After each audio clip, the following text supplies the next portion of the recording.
அவுதுல்லாஹி ஷைத்தானிர் ரஜீம். பிஸ்மில்லாஹிர் ரஹ்மானிர் ரஹீம். அன்பார்ந்த நேயர்களே, பலஸ்தீன் மீட்பு போர் 584வது நாளை நெருங்கி அடைந்து விட்டது. இதில் பல்வேறு திருப்பங்கள், மேடு பள்ளங்கள் நிறைந்ததுதான் இந்த போர் என்பதை காட்டுகின்ற அளவில் நேற்று அமெரிக்காவினுடைய, குறிப்பாக ட்ரம்புடைய வேண்டுகோளை ஏற்று ஹமாஸ் ஈடன் அலெக்சாண்டர் அவர்களை வெளியிட்டிருக்கிறது. சண்டை இல்லை, நாங்கள் கேட்டு வெளியிட்டோமா அல்லது பயந்து வெளியிட்டோமாங்கிற மாதிரிலாம் சண்டை இல்லை. ட்ரம்ப்பு ரொம்ப ஜென்டிலாக அதுக்கு நன்றி சொல்லி இருக்கிறார். அவர் ஹமாஸுக்கும் சேர்த்து நன்றி சொன்னது பல ஊடகங்களால் பொறுத்து கொள்ள முடியவில்லை என்பது வேறு விவகாரம். அதன் பிறகு ஏற்பட்ட ஒரு நல்ல நம்பிக்கையில் விட்காஃப் இன்று இஸ்ரேலுக்கு செல்லுகிறார். என்ன சொல்லிவிட்டு செல்லுகிறார் என்று சொன்னால், நாங்கள் நத்யான்ஹுவை கணக்கில் எடுக்கவே இல்லை. கணக்கில் எடுக்கலைங்கிறது கூட பரவாயில்ல. We will not tolerate Netanyahu. Netanyahu இன்னும் ஆட்சியில் இருப்பதை எங்களால் பொறுத்து கொள்ள முடியவில்லை. ஏற்கனவே நத்யான்ஹுவை ஆட்சியில் இருந்து அகற்றுகிற ஒரு திட்டம் அவர்களுடைய கைகளில் இருக்கிறது. நேற்று ஹமாஸோடைய பெருந்தன்மைக்கு நன்றி சொல்லிவிட்டு நாங்கள் யுத்தத்தை முடிப்பதிலேயே குறியாக இருக்கிறோம் என்று சொல்லியிருக்கிறார்கள். இன்று 3 முக்கிய அமெரிக்க அலுவலர்கள் இஸ்ரேலில் இருக்கிறார்கள், விட்காஃப் உட்பட. அவர்கள்தான் இந்த ஈடன் அலெக்சாண்டரை அழைத்துவிட்டு கத்தருக்கு சென்று ட்ரம்பை சந்திக்கிறார்கள். இந்த ஈடன் அலெக்சாண்டர், நான் ட்ரம்பை நத்யானுவை சந்திக்க வேண்டும் என்று கேட்டுக்கொண்ட நேரத்தில், தயவு செய்து அவனுடைய மூஞ்சில் நான் முழிக்க விரும்பவில்லை, என்னை அழைத்து செல்லாதீர்கள் என்று சொல்லிவிட்டார். அடுத்து 550 ஃபார்மர் இஸ்ரேலி அபிஷியல்ஸ், இதற்கு முன்னால் இஸ்ரேலில் அமைச்சரவையில் இராணுவத்தில் பணியாற்றியவர்கள் 550 பேர் ட்ரம்புக்கு கடிதம் எழுதி அவருக்கு அழுத்தத்தை கொடுத்திருக்கிறார்கள். Stop the war, release the captives. இந்த யுத்தத்தை நிறுத்துங்கள், ஒரேடியாக அந்த கேப்டிவ்ஸை ரிலீஸ் பண்ணுங்க, இஸ்ரேலை காப்பாற்றுங்கள், இஸ்ரேலை அழித்து விடுவான் போல் இருக்கிறது நத்யான்ஹு என்று சொல்லியிருக்கிறார்கள். அடுத்து இஸ்ரேலிய ஊடகங்களும் இஸ்ரேலிய மிலிட்டரியும் இஸ்ரேலிய இராணுவமும் ஒரு பெரிய காசா யுத்தத்தை நடத்த வேண்டும் என்று நத்யான்ஹு விரும்புகிறார், அதற்கு வழி இல்லை என்று சொல்லியிருக்கிறார்கள். அதற்கு 2 காரணத்தை சொல்கிறார்கள். ஒன்று, pressure from Washington to return to negotiation. ஒன்று அமெரிக்கா நீங்கள் பேச்சுவார்த்தையில் இறங்க வேண்டும் என்று சொல்லியிருக்கிறது, யுத்தத்தை ஒரு முடிவுக்கு கொண்டு வர வேண்டும் என்று சொல்லியிருக்கிறது. 16ஆம் தேதிக்குள்ளால் ஒரு முடிவு வரும் என தேசியங்கள் கூறுகின்றன. ஏன்னா 16ஆம் தேதி ட்ரம்ப் கத்தர், சவுதி அரேபியா, UAE ஆகிய நாடுகளுக்கு சென்று விட்டு திரும்புகிறார். ஆக வாஷிங்டன் அமெரிக்கா ப்ரெஷர் கொடுக்குது. 2வது, இஸ்ரேலிய இராணுவத்தினர் காசாவில் இருப்பவர்கள் எக்ஸாஸ்டட், அவர்கள் சோர்ந்து போய்விட்டார்கள், புதிதாக ஆட்கள் வரவில்லை. இதுதான் முக்கியமான காரணம். ஒரு பக்கம் அமெரிக்காவினுடைய உதவி இல்லை, அமெரிக்கா நீங்கள் பேச்சுவார்த்தைக்கு போய் போரை நிறுத்துங்கள் என்று சொல்லுகிறது. இன்னொரு பக்கம் நாங்கள் அழைத்தவர்கள் யுத்தத்துக்கு வரமாட்டேன் என்று சொல்லிவிட்டார்கள். இஸ்ரேல் எல்லா விதத்திலையும் எக்ஸாஸ்டட், ரிசோர்ஸு, இராணுவ தளவாடங்கள் எல்லாத்திலையுமே அது திவாலாகி நிற்கிறது. அடுத்தது, போதுமான அளவுக்கு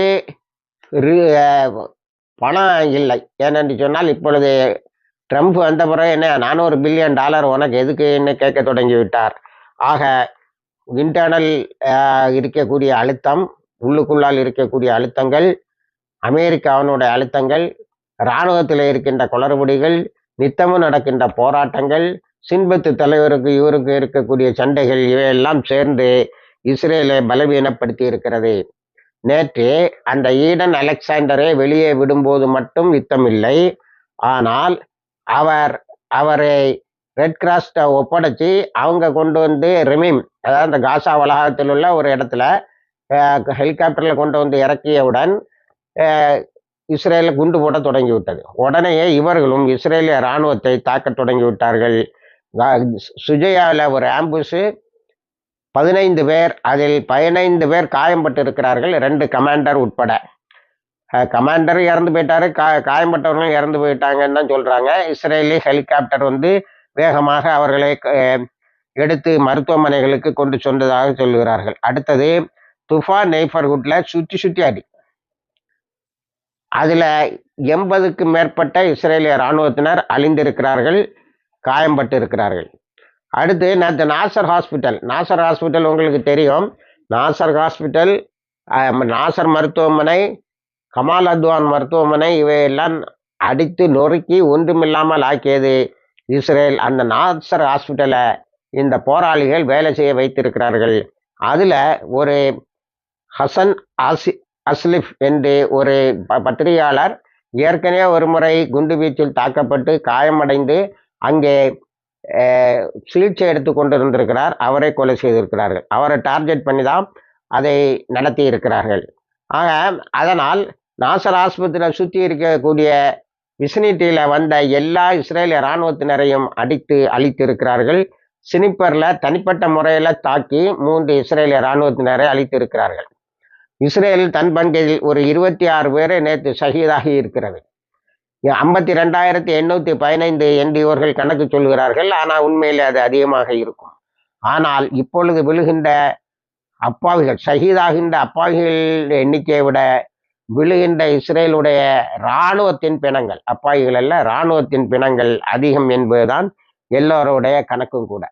நீங்கள் வெஸ்ட் பேங்குக்கு வந்தா நேற்று 16 தாக்குதல், அல்குஸ் பிரிகேட்ஸ், நூர்சம்ஸ் கேம்பில், இது துக்காரம்ல, நிபுலஸில், ஹெப்ரான்ல, ராமல்லாவில் இப்படி 3-4 இடங்களில் 16 தாக்குதல்களை 24 மணி நேரத்தில் நடத்தி இருக்கிறார்கள். 100க்கும் மேற்பட்டவர்கள் காயம்பட்டு இருக்கிறார்கள். இறந்தவர்களுடைய எண்ணிக்கையை அல் குட்ஸே சொல்லவில்லை. அல் குட்ஸ் தான் இதை கோஆர்டினேட் பண்ணியிருக்கு. அப்போ அதில் என்ன தெரியுதுன்னா, இராணுவ நோக்கர்கள் என்ன சொல்லுகிறார்கள் என்று சொன்னால், காசாவில் கிடைச்ச கேப்பை வச்சுக்கிட்டு வெஸ்ட் பேங்கில் அடி நிமித்திட்டாங்க. அப்போ இப்போ காசா அளவுக்கு வெஸ்ட் பேங்கில் சில நேரங்களில் மேற்கரையில் காசாவை விட அதிகமாக இஸ்ரேலுக்கு இழப்புகள் ஏற்படுகிறது. இதில் மேற்கரை மக்கள் பறந்து விரிந்து அங்கங்கே சென்று டிஸ்பிளேஸ் ஆகிட்டாங்க. ஆனால் அங்கேயே வாழ்ந்து கொண்டு இருக்கிறார்கள். அங்கே ஸ்டார்வேஷனுங்கிற பிரச்சனை இல்லை. ஆனால் காசாவில் இப்போ ஸ்டார்வேஷனுங்கிற பிரச்சனை வந்திருக்கு. இப்போ விட்காப் வந்து நாங்கள் யுத்தத்தை நிறுத்தித்தான் ஆகணும் இஸ்ரேல் என்று சொல்லுகிறது. அதனால் நல்லது நடக்கலாம் என எதிர்பார்க்கப்படுகிறது.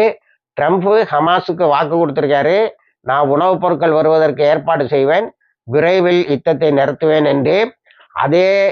அதை செயல்படுத்துகின்ற அளவில் தான் இன்று இஸ்ரேலில் வந்த பத்திரிகைகளும் அமெரிக்காவில் இருந்து வருகின்ற ஏடுகளும் இஸ்ரேல் பல அழுத்தங்களுக்கு உள்ளாகி இருக்கிறது என்று சொல்லி இருக்கிறார்கள். இஸ்ரேல் முதல்ல நாங்கள் அமெரிக்கா இல்லாமலே சண்டை போடுவோம்னு சொன்ன நெத்தன்யாஹூ டப்புன்னு பல்ட்டி அடித்து விட்காஃப் சொல்லுவதை நான் கேட்க போறேன்னு ஒரு பல்ட்டி அடிச்சிருக்கார். இந்த பல்ட்டி அடிக்கிறது நம்ம நாட்டையும் மிஞ்சிட்டாங்க.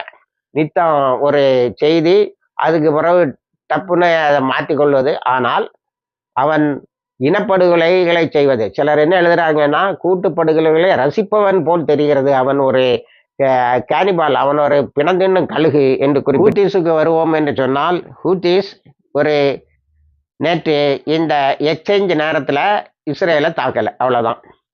அதாவது ஈடன் அலெக்சாண்டர் இந்த காசா என்கிளேவுக்கு வந்து அங்கிருந்து கத்தருக்கு போகிற வரைக்கும் தாக்குதலை நடத்தவில்லை, அவ்வளோதான். அதன் பிறகு பென்குரியன் ஏர்போர்ட்டில் ஒரு பயங்கர தாக்குதலை நடத்தி இருக்கிறார்கள். அதில் ஒரு பெரிய கிராட்டர் ஏற்பட்டு இருக்கிறது. அது இஸ்ரேலிய இராணுவத்தினர் பார்த்து விரைந்து நிற்கிறார்கள்.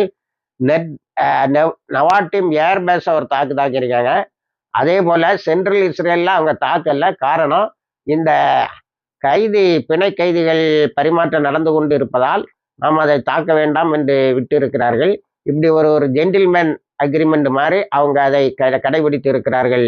ஆனால் போக்குவரத்தை பென்குரியன் ஏர்போர்ட்டில் போக்குவரத்து 90% நின்று போய்விட்டது, 90% நின்று போய்விட்டது என்பதை எல்லோரும் ஒத்துக்கொள்கிறார்கள். இணைந்திருங்கள், எல்லா தகவலையும் தருகிறோம். வாகிர் தவான் அல்ஹம்துலில்லாஹ்.